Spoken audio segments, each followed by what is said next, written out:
What's up, guys? Welcome back to the channel. Hopefully you had a kick-ass weekend. BC is going to run down all the top headlines in the pro wrestling world from said weekend, and we're going to start with Tony Khan.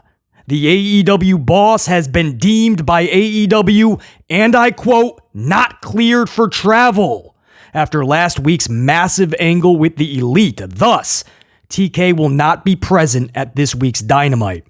However, AEW has also stated that he will be running the show remotely from Jacksonville.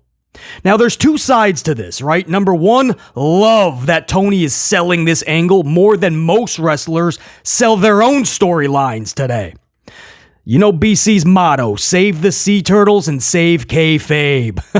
So I love that Tony is going the extra mile, but I wouldn't even have TK running Dynamite remotely. Put him on the shelf for weeks, let the Bucks run the shows. That's where the story is. That would build the most intrigue. Now that said, you could also do something unique where Khan is making the decisions for the show, but the Bucks are overriding him because they are the senior authority at the actual arena. So it remains to be seen where they actually go trajectory-wise. If done correctly, they actually have a good storyline going. Over in WWE land, former ruler of all things, Vincent Kennedy McMahon, has recently put the rest of his shares up for sale. And they're expected to be sold within the next few days. When the sale is complete, VKM will have zero ties remaining with WWE, TKO, or Endeavor as a whole. And that is monumental to even conceive. What was shocking to many was that current president of WWE and key board member of TKO, Nick Khan, has also put a substantial amount of shares up for sales. Substantial meaning all of it. Nick Khan has put it all up for sale. This led some to believe that it may have something to do with McMahon's legal issues and the fact that Khan was named in some of the legal filings. However, this just looks to be a case of Khan cashing in while the bank is open, so to speak. With WrestleMania stock will be at its highest. Post-Mania, business will then kind of level off. And with TKO stock at nearly 97 as of this morning, it just seems like a good time to cash in. This is actually a sound business decision. Now, while possible, it is highly unlikely that the stock would hit 100, and most likely it's just going to decline. So again, this is just a case of the wealthy making sure that they stay such. Now, the fact that other TKO board members like Steve Koonin, for instance, have also put substantial shares up for sale leads us to believe that this is the most likely scenario. But I will say the fact that Nick Khan has put his entire stake, including restricted stock units, by the way, all up for sale, that is wild. And it does bring up an interesting question. Does Khan believe that WWE has plateaued coming out of WrestleMania 40? Now, sticking with WWE, we can finally confirm Drew McIntyre has officially signed his new WWE contract. He was supposedly making his new deal official before WrestleMania. We heard at the time that it was just some I's that needed to be dotted and some T's that needed to be crossed. Well, there certainly was a lot of I's and T's because we're just getting word now that Drew will remain with the E. And we only got that word thanks to The Rock, by the way. The Rock presented McIntyre with a Scottish Claymore while Mac was at dinner. Not the boot to the dome piece, guys, an actual Scottish Claymore. And then The Rock then posted, and I quote, "Congratulations on signing your new WWE deal, Drew.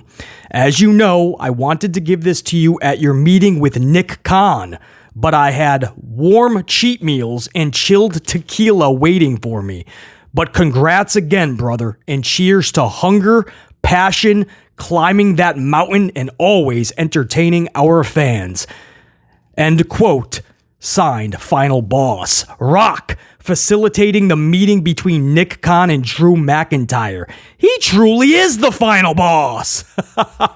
But in all seriousness, man, congrats over to Drew McIntyre making that official. BC told you for a while now, a couple of months now, I've been telling you that he is staying with WWE. They truly just need to dot those I's, cross those T's. Man, there must have been that one thing that was a snag. We're hearing this is multi-year and for a lot of money. So Drew cashed in. And the fact that he had The Rock helping him out, I guess we shouldn't be too shocked. Congrats to Drew McIntyre. Many more years of him in the WWE. Moving on. And finally, the fans have finally had enough of WWE's nondescript, underwhelming, and even confusing superstar theme music. Growing criticism on Def Rebel, the group that does WWE's theme music, is at an all-time high, where recently a report from Fightful states WWE is, and I quote, well aware of fan backlash. For years, WWE has produced generic theme music for their wrestlers that is not only forgettable, but you don't even know who it is coming out. The Royal Rumble is when this really kickstarted, guys. This is where the criticism reached an all-time fever pitch, and thankfully it did not subside coming out of WrestleMania. But at the Rumble, most of the people coming down, a lot of fans were saying they didn't even know who it was, and BC's been telling you for years, I've lost track of what theme music is whose. That's how nondescript it is. That's how it's not catchy. That's how it doesn't fit the wrestler. These music, 95% easily, I cannot tell you or identify the music with the superstar. Even the new, they're switching up themes, which is good, but it's still not connecting yet. It's going to take a while, and that's if it even does. I cannot tell you Bayley's theme music, for instance. Damage Control's theme music. I can't tell you the Viking Raiders theme music. I can't tell you maybe Ricochet's, maybe. But I couldn't tell you a Drew Gulak for sure, if he even has theme music.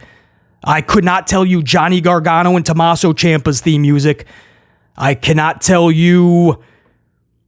I can't even think of the Street Profits' music right now. If I heard it, obviously, I'd probably identify that, but that's how nondescript... I mean, I can't even... It doesn't even ring a bell, right? And that's the sad part.